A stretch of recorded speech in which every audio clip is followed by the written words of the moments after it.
Before we begin this podcast, please be advised that the following episode contains language that some listeners may find offensive and inappropriate. The opinions expressed by the host and guests are their own and do not reflect the views of the podcast producers. Listener discretion is advised. Welcome back to the final installment of Aaron's story. In the last episode, Aaron described the accidental shooting that killed his ex-wife and his suspicions about how he was shot. Now, we look at the inconsistencies and gaps that riddle Aaron's account, seeking to figure out what is the truth of what happened that night. Let's find out on this episode of Voices of a Killer. You do know that it's really hard to believe, that everything was an accident. Plus, just from hearing it, I'm not saying anything's possible, but, that accidental shooting and somebody else shooting you in the head, I don't know, man. That's a tough one. Did you actually go all the way to trial arguing that you didn't shoot yourself and everything? Yes, I testified in trial to it, that I got shot in the head, and I don't recall. I said I don't recall anything after that. How many times was your wife shot? 3 times. 3 times. Well, we certainly missed 2 of those shots, didn't we? So, okay, Jesus Christ, dude. Aaron. Yeah, but what's even more bizarre?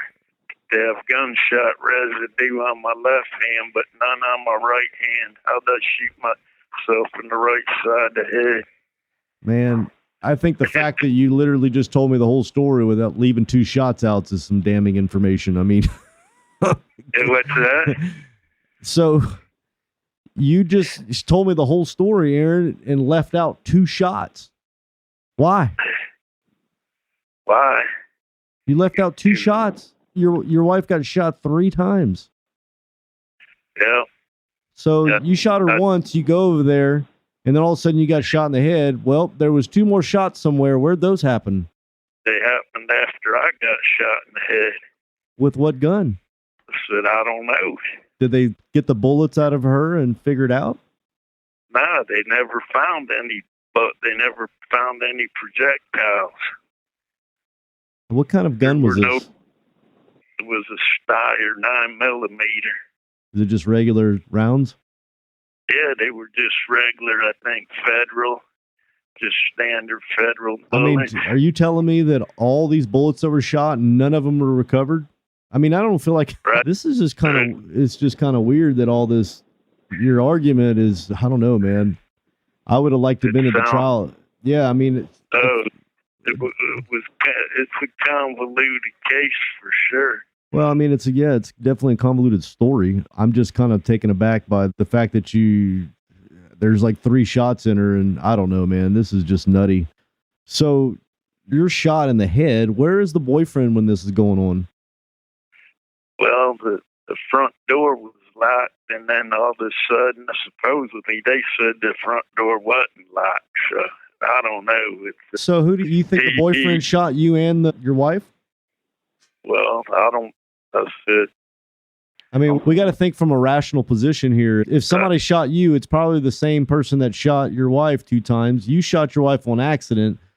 It's your 11-year-old daughter. No, it can't be her. Why would the boyfriend shoot her? So this is just, dude, come on, man. It said if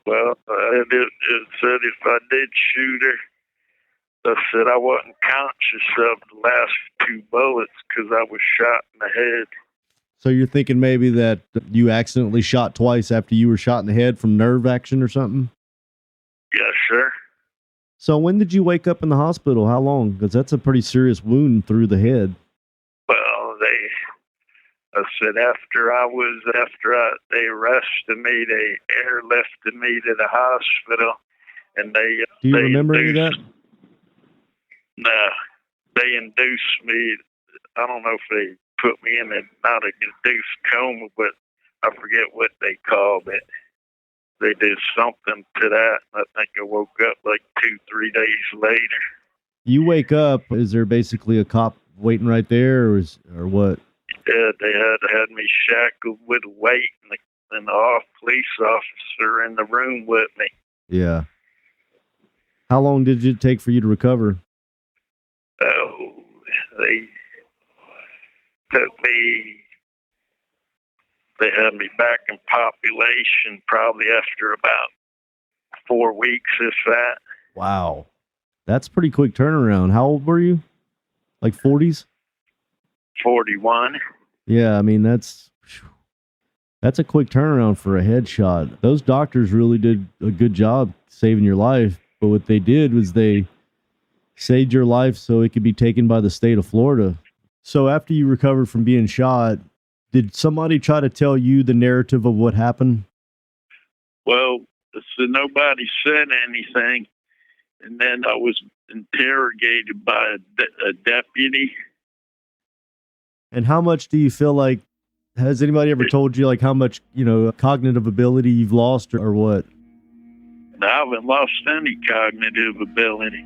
Okay. It didn't mess anything up, like any kind of, you basically came right back to where you were? Well, they had me on some psychotropic medication like Paxil and trazodone, and then when I came to prison, I got off of it, and all my cognitive abilities came back. Few people can claim to have survived a gunshot wound to the head. Whether Aaron's injury was self-inflicted or not, his recovery at the Holmes Regional Medical Center was remarkable. Today, Aaron tells me, his cognitive ability is intact, though his memory of that July evening is broken and unreliable. The memory loss has left many unfilled gaps in his recollection of events, and although he repeatedly disputes the official line of what happened, Aaron can't offer up a rational alternative to replace it. What Aaron did know, after waking from his near-death experience, was that life as he knew it was now over. Charged with first-degree murder, Aaron was facing a long time ahead in jail. A crime like this can scar a victim's family deeply.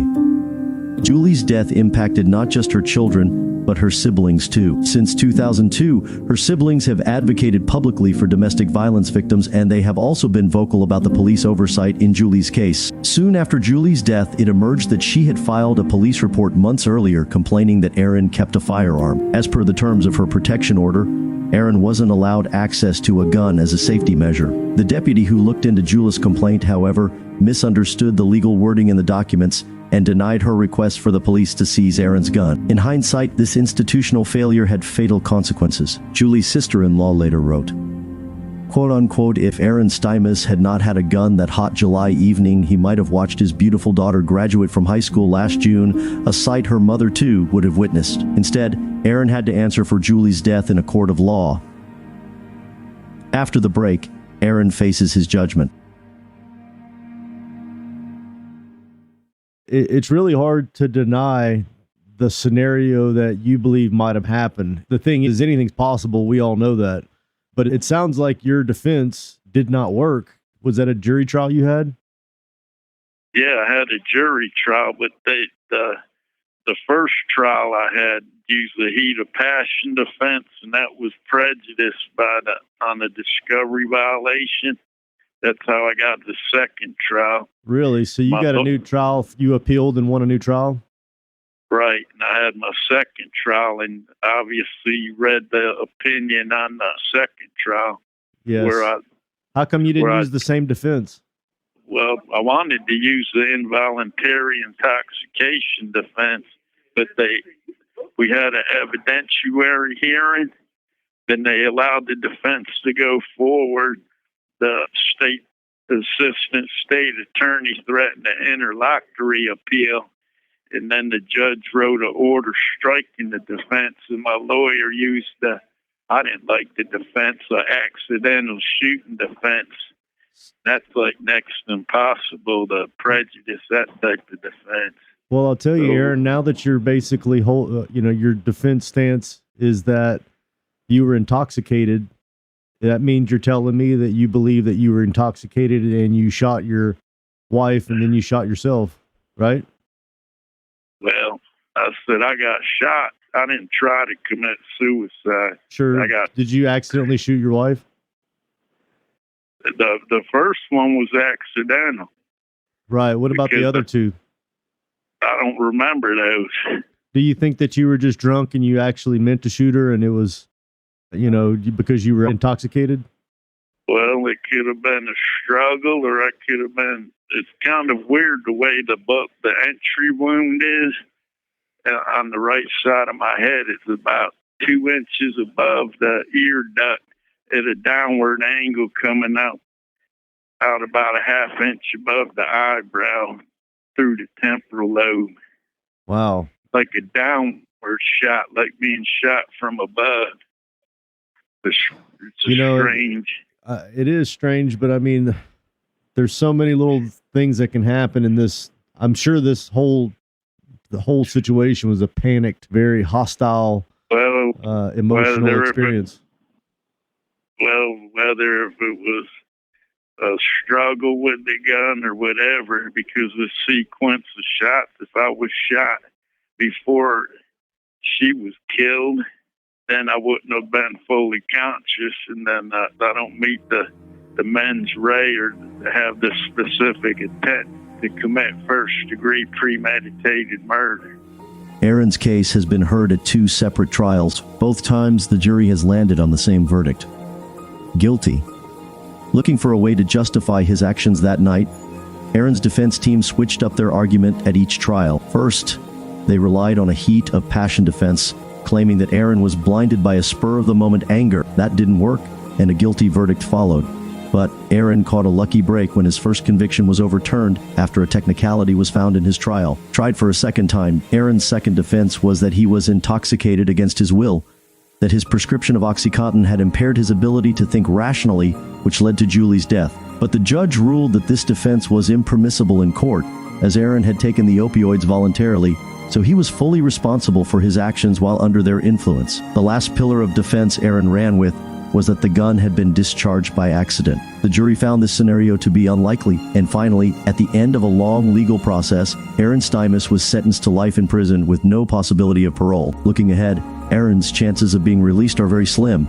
Of course, there are legal exceptions, but for the most part, the rest of Aaron's life will be spent behind bars. I wanted to hear about Aaron's hopes for his future as he faces the reality of a life imprisonment sentence. Where are you at now in your appeals? Well, I only have one left to be newly discovered evidence. That's pretty hard 20 years later. How do you resolve yourself knowing that you're probably going to die in prison? Well, they just have to just come to the fact of living that that's what I've been dealt in this life. Kind of just have to accept it. But right now, I don't know if you heard of that Purdue Pharma bankruptcy lawsuit. You heard about that? Possibly. It sounds kind of familiar. Well, the Purdue Pharma filed for bankruptcy, and it's the Sackler family had controlling shares, took $12 billion out of the company and left $10 billion in the company, and they went into bankruptcy. I went filed a claim in that. It's been the court accepted the claim and put me on the docket. I had the claim. Then I started writing letters to these law firms up there in New York, and I couldn't get because it was New York State federal bankruptcy court. I couldn't get the local federal rules to file the proper motions and use the right format. And they hooked me up. I got a lawyers on the case now, so I'm under contract. What do you get out of this? Well, what happens is that if it's adjudicated that it was a defective drug, they used unfair marketing practices and got people purposely addicted to their drug. Okay. Using unfair marketing practices, then that would make my addiction and use involuntary by definition, I would think. Yeah, I would. For it to trickle down that far, I see what you're saying. One mechanism leads to some change in the law for you, but right. Or one thing's changing that. Yeah, I get you. Yeah, that's just some. It might be a long shot, but at this point, I have nothing to lose and everything to gain. Well, you told me at the beginning that you had a relationship with your daughter. I think that's pretty good for you. I'm sure she has, obviously she cares about you, so you have that. Yeah. Well, I got 4 grandkids. I got 3 granddaughters and a grandson. Yeah. And I'd like to be able to meet them someday. You think maybe it's possible that you were extremely emotional in those drugs that, you didn't have a grasp on? Had you shoot her on purpose? Yeah. But did they affected me to do that? Yeah, do you think that's possible? You just don't remember because you were so, out of it, that you actually shot her in emotional rage? Yeah, I was in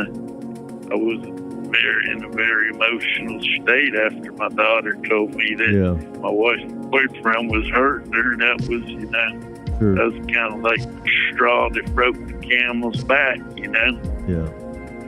Well, yeah, Aaron, I appreciate you reaching out to me and telling your side of the story. And that's crazy that you got shot in the head like that and just fully recovered. Oh, there's a lot to I could tell you more stuff that you'd freak out about. Well, you'd find it. Yeah. My case has a lot of weird things that happened in it. Yeah. Yeah. Well, I tell you what, if something happens, big change or whatever in your case, I'd like to hear about it. Call me back and let me know. All right. Have a good one. All right. Well, all right. Nice talking to you. All right. Bye. Bye-bye.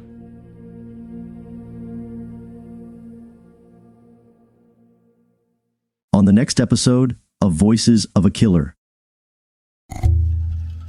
Gosh, man, this is so intense. So after your mother killed this girl and she came out breathing hard, probably, and blood all over her, you said she started crying? Yeah, she was crying, and then she told us that if we told anybody, that she would kill us. Did y'all go back there and look at the body, like check everything out? Were y'all allowed to do that? She actually moved her in the hallway and we could see the body. That must have been scary for an 11-year-old girl. It was. I just want to say on behalf of myself and my sister and my brother that I'm sorry for what my mom did to cause them any pain. I wanted to thank Aaron for sharing his story with us today. His ability to be open and honest is what makes this podcast so special. That's a wrap on this episode of Voices of a Killer. A big shout out to Sonic Futures, who handled the production, audio editing, music licensing, and promotion of this podcast. If you want to hear more episodes like this one, make sure to visit our website at voicesofakiller.com. There you can find previous episodes, transcripts, and additional information about the podcast. Lastly, if you enjoyed this episode, please consider leaving us a review on Spotify, Apple Podcasts, or wherever you get your podcasts. Your feedback helps us improve and reach new listeners. Thank you for your support, and we can't wait to share more stories with you in the future. Thank you for tuning in. I'm your host, Toby, and we'll see you next time on Voices of a Killer.